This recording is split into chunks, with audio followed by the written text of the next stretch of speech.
The story begins with our protagonist, Park Han-joon, who was sitting alone in the class. A guy named Boss Choi comes in and he shows his lackeys how much money he had made this month. It was grand total of 40 million won. They were amazed to see that much money and were asking him for a party. But he said that he had to take care of something. He goes to Han and slams his head on the desk. He was angry at him for not buying his clothes. He forces the students to buy his clothes, and if they don't, he used to bully them. He beats him brutally but was surprised to see the rage in his eyes. Even after that, Choi taunts him, saying when he fought with Kim Cheon-soo, his life was ruined. Park thinks about what happened 2 years ago. There used to be a nationwide gang of high school students called Nexus. Han went to war against the leader of the Nexus, Kim Cheon-soo. Although he had won the war, the Nexus members sued him. Due to Nexus' consistent portrayal of false situations and fabrication of evidence, Han lost the trial, and for indemnity, his father had to sell his gym, to which his father devoted his entire life. After that incident, Han took a vow to never fight again. He was deeply broken, but his father didn't blame him for any of this. After that incident, he accepted the mentality that if you don't have money, you lose even if you win. After school, when Han was going to his home, some thug students recognize him. One of them tells their leader that he was the infamous Han Han-joon, who became an idiot after he lost to Nexus. They were also a member of Nexus. Every Nexus member has a unique kind of ring. That was their some sort of identity card. The guy tries to pick a fight with Park. They take him to an alley and start beating him and mocking him, and he was just taking all this abuse without even resisting. One of the thugs says that his father sold him to pay his debt. Park grabs his legs, glares at them with his scary eyes, and calls them a piece of garbage. They were intimidated by just his glance. They get even angrier and start beating him more brutally. After they were done, they start going back. A guy comes there and asks him why is he taking all this beating when he could destroy their life in just one beating. Park didn't have enough money to sue those guys and he was afraid that they would sue him again if he fights back. That guy gives him a bag full of money and says that with that money he could sue them, or at least hit them and make them pay. Han asks him who was he, to which he replies that he was someone who wanted to see Kim Cheon-soo. Han was a little surprised to hear Thin. The guy says that he'd tell him the rest when he gets rid of these guys. Those thugs come back seeing all that money, and as they were going to take it, Han attacks him and he falls on the ground in just one attack, unconscious. Han says to that guy that he could take care of them in 4 seconds, and he beats them in that time as he had said. Now that he had taken care of them, he asks that guy again, who was he? The guy takes him to his company and shows him his profile. He was Korea's youngest self-made conglomerate, Jun-woo. Jun-woo was Korea's youngest successful CEO, who was crazy rich. Nexus leader Kim Cheon-soo was currently a professional gamer, Korea's shining star. Jun-woo hated him for something that he did to him in the past. Even after the war with Han ended, he still keeps gathering goons and acts like a gangster. If Jun-woo wanted, he could destroy his social life and financial life. But that's not what he wants. He wants to use Kim's own methods, which are dirty, cheap, and disgusting, to trample his life into the depths of the mantle. From now on, all the money that Park needs to destroy Kim Cheon-soo, and everything else that he needs for the rest of his life, Jun-woo would pay for it. In return, he wants Park to be his fist against Kim. Han asks him why he hates Kim so much, to which he replies that he would know soon enough. The next day, Han comes to the school, full of anger. Jun-woo had asked him to take care of the Nexus's member in your class first. It was Boss Choi. He was one of the Nexus's members. In the class when Boss Choi was forcing all the students to buy his clothes, Han comes there and just punches him brutally in the face, without even saying anything. The whole class was in shock, especially his lackeys. We see a short backstory of Boss Choi. He used to think he was the strongest student, and he couldn't lose ever. That was until he met Park Han-joon. Park was a beast in the form of a human, and Boss Choi knew that he could never be as strong as him. But when Kim Cheon-soo appeared, he made Park's life a living hell and made Park beg before him. And all this was because he was rich. That's when Boss Choi realized that the strongest power out there is money. He built an online cloth shopping store and forced other students to buy it. And that's how he was able to keep Park under his control as well. But all that ends today. Park was brutally beating him. He asks his friends to help him, but they just avoid him. He starts making a video and threatens him with a lawsuit again. But this time, he was not stopping and was continuously beating him. He runs from the class and goes to Park Seung. He was in great need of money, so he would do anything to get some. Choi offers him 1 million won if he was able to beat Park. Seung gasped for 2 million and was ready to fight Han-joon. He says to Han-joon that it's not personal, He just needs money for the college entrance exam. Han Jo-eun gives him money himself and told him not to get involved in this, and he agrees. A teacher comes there and sees Han Jo-eun beating Choi. He takes them to his office and starts shouting at Han Jo-eun for beating him,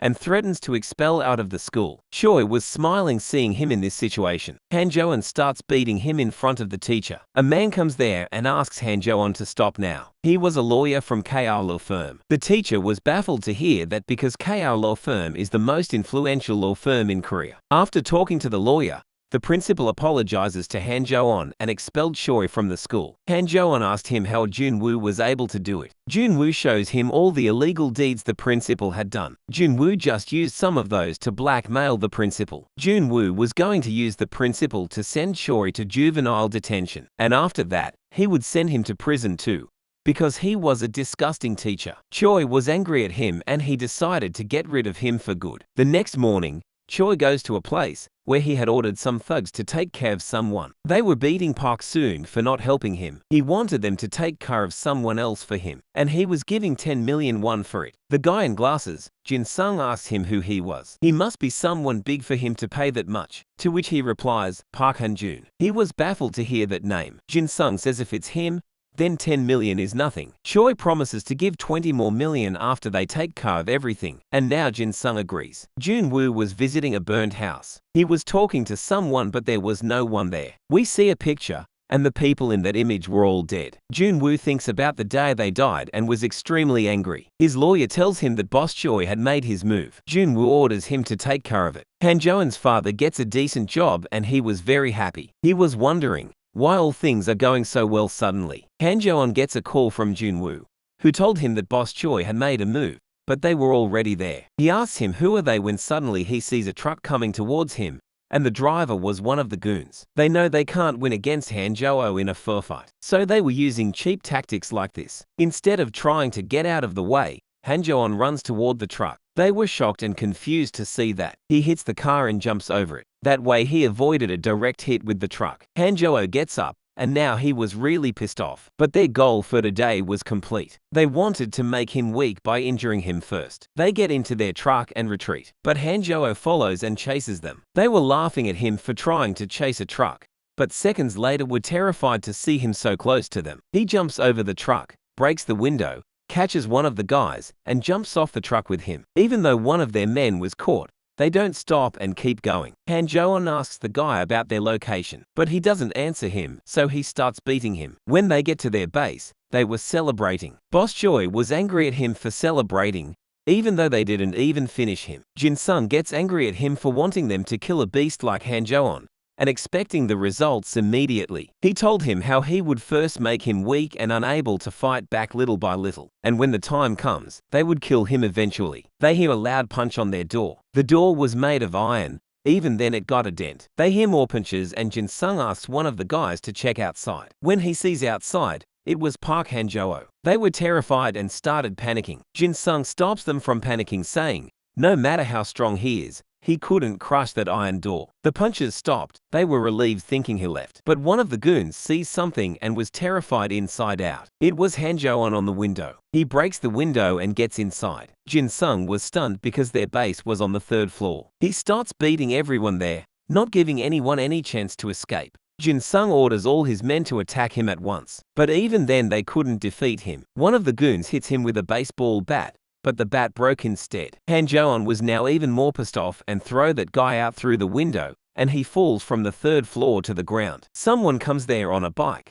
It was a girl named Choi Seo-hyun. She asks him if Han Jo-eun was up there. The guy thinks he's dead and calls her Lady Angel and asks for her number. She hits him with her helmet and calls Jun-woo to give him Han Jo-eun's location. Everyone was on the ground except Jin Sung. He asked Han Jo-eun why did he spare him. Was it because he wants to do business with him? Han Jo-eun grabs him by the neck and says that he was gonna beat him the most and starts punching him. A man comes out of the room and sees Han Jo-eun beating him. He was trembling with fear but still grabs Han Jo-eun and stops him from destroying his house. These guys take this guy's house and made it their base. Jun-woo comes there and gives that guy 50 million won. Jin Sung was terrified and makes a run for it through the window. But Han Jo-eun grabs him in midair while he was falling. He uses a knife to get himself off his grab and falls directly on the ground, and was heavily injured. But he still gets up and crawls out of there. One of his guys laughs at Junwoo and Han-jeon, saying they are dead now because that guy's father is a rich sailor and was very dangerous. But Junwoo couldn't care less. Jin-sung goes to his father,